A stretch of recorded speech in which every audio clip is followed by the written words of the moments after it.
त्या सुनाबाईला मोठ्या साजरा राहते एकमेकीसोबत. कुठून शोधून आणल्या इतक्या चांगल्या? नाही नाही मा, देवाच्या कृपेनं लय चांगल्या भेटल्या.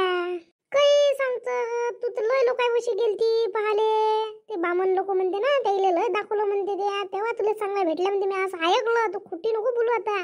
काय मा, मला याच्यातलं एवढं समजायला गेलं. मी एक अडाणी बाई आणि कुठं द बामण आणि कुठं काय, आपल्याला काही एवढं नॉलेज नाही आहे त्याच्यातलं. मी आता ऐकलं होतं का त्या एका चांगल्या फेमस बामणाकडून सगळं काही करून घेतलं बा. सगळं काही म्हणजे पूजा गिजा लय केल्या त्या मला सांगितलं का ते बिघडन का काही. जाऊ दे बाय, तू भल्ली अशी इप्पट बोलतो. माझ्या मनात काही असं आहे नाही, मी असं काही केलंही नाही. तुला वाटत असेल तर तुझ्या मनाची मन कथा होती. मग खबर त्या पोराचं लग्न झालं का? व्हायचं आहे.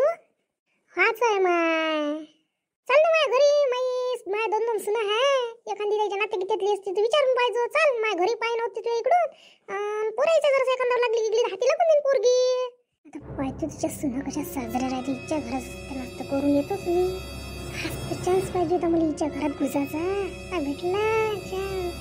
जास्त शिवाची वाट पाहणं सुरू होती. आता मला मकसद होते पुरा. या काही लाजू नका, आपलंच घर आहे. माय काय माल बांधला होत्या. पाय दादालाच लागून राहील पण मला तर. ये बस मग दाखवत तुला सगळं घर मायवाला. बस पहिले. मोठा नरम आहे होत्या घरचा सोबत. किती रुपयाचा घेतला होता आता? काही नाही मा, 40,000चा आहे तो. जास्त काही महाग नाही झाला म्हणा. चांगला आहे, क्वालिटी चांगली आहे त्याची. लय नरम आहे हो माय. हा महागच आहे हो बे. आपल्याला काय समजते. मला असं वाटते काय 40,000चा काय 10,000चा कोणता घेतला सारखा आहे. पण याची क्वालिटी वेगळीच आहे हो बे. नरम नरम मला कापसावर बसल्यासारखंच लागते. हो माय, ह्या बैले आणलं का हो माय. मायनं भांडणं लावणाऱ्या बैले बात हाग लावते माझ्या घरात. कसं चांगलं सुरू आहे तर लावून आपल्या घरात या बाप्पा. कसं होईन आता. ये रिंकू इकडे ग. येते सासूबाई, लगेच आले. काम करत आहे मी. हे माय म्हटलं लहान सुनू आहे. लय कामाची आहे तशी ते. चांगल्या घरची पोरगी आहे हे. काव शांती किती लाखाचं बांधलं होते घर? लागले असं 20 लाख. हे तर तुझे सारा मोठ्या पोरानंच केलं. मस्त केलं माय. लय कामाचं आहे ते मोठं पोरग. ही बाई कोण अशी म्हणून राहिली? का मोठ्यानंच केलं का? माझ्या नवऱ्यानं काही केलंच नसेल काय? चाय माय पूर्ण घर पाहून ये. मॅच दाखवलं असतं माय तुला माय पूर्ण घर. पण माय पायही मोठे दुखते ना. लय दुखू नाही राहिले आता. त्याच्यामुळे तूच पाहून घे. बस तू इथं, मी येतो पुरं घर पाहून तुझं. मस्त आहे तुमची इच्छा तर किचन हो बाई. तू मोठी सून वाटते बाई शांतीची. काकू मी त्यांची मोठीच सून आहे. का हो तुझी जाऊ आता तिथं आली होती. ते तर म्हणे तिच्या नवऱ्यानंच घर बांधलं म्हणे. या नवऱ्याची काही कमाई नाही वाटते हो बाई. मला वाटलं ना तर रिंकू एवढी असेल म्हणून. माझ्या नवऱ्याची कमाई असून अशी म्हणून राहिली.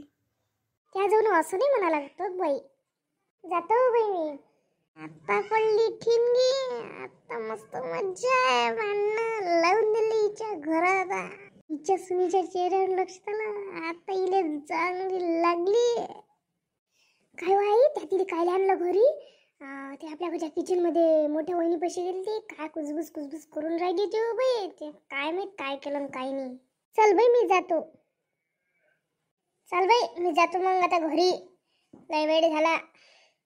माझ्या मकसद आता पूर्ण. आता आहे मस्त सन्नाटा. काहून ह्या दोघी जणी किचन मध्ये आहे नाही का? यायचा तर काही आवाजच नाही येऊन राहिला आता. हाय वाटते ना हो.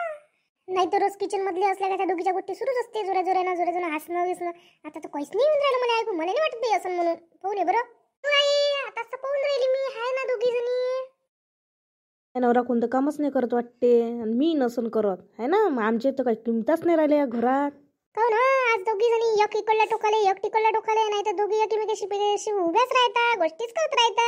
काय झालं आज तर बोलून नाही राहिला. एकदमच तुमचं काय झालं सारखं. आताच तर चांगले होते. अर्धा 1 घंटा अगोदर. आणि आता एखादं म्हणे एवढं झालं काय? काय झालं तुमचं एवढं?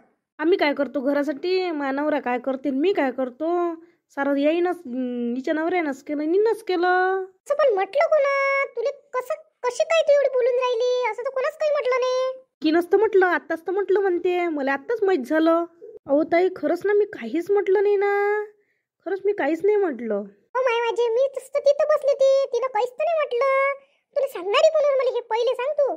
आताच त्या काकू आल्या त्या किचनमध्ये. मला त्याईनं सांगितलं का बा त्या जाऊन असं असं म्हटलं बा. म्हणून मी म्हणून राहिली. असं होय. तिनं केलं होय कारनामा. नाही तर आपल्या घरात भांडण कसं लागलं मला हेच वाटून राहिलं. तर आजीबाई मा देखता अशी म्हणे का बा तुमच्या मोठ्यानं बांधलं म्हणून सगळं. मी एवढं मनावर नाही घेतलं ताई. ते तिनंच सांगितलं असं त्याईनंच केलं आणि ते अशी म्हणते तू जाऊ तशी म्हणते. मला काय माहीत.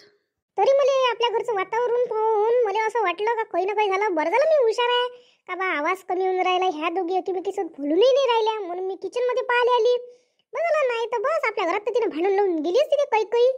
काय चुकलं चोरीन कुम्या असं नाही म्हणायला पाहिजे होतं. जसं त्या समजदारीनं समजून घेतलं तसं मीही घेतलं असतं बरं झालं असतं. व तुम्हाला सांगतो कोण काही बाहेर जायला सांगितलं तर एकमेकीपासून पहिले कन्फर्म करून टाकत जा तर असं म्हटलं का म्हणून. नाही तर मग तर आपल्या घरात तर कोणतंही बाहेर जाईन आणि भांडणं लावून चालला जाईल. असं नका करत जाऊ माय. घर असं असं टिकत नसते. आणि विचारून पुसारून मग राग भरायचे. अशा राग नका भरत जाऊ. तर आपण एकमेकीविषयी काही राग मनात ठेवू नये. चल आपले भरभर कामं करून टाकू. हो ताई.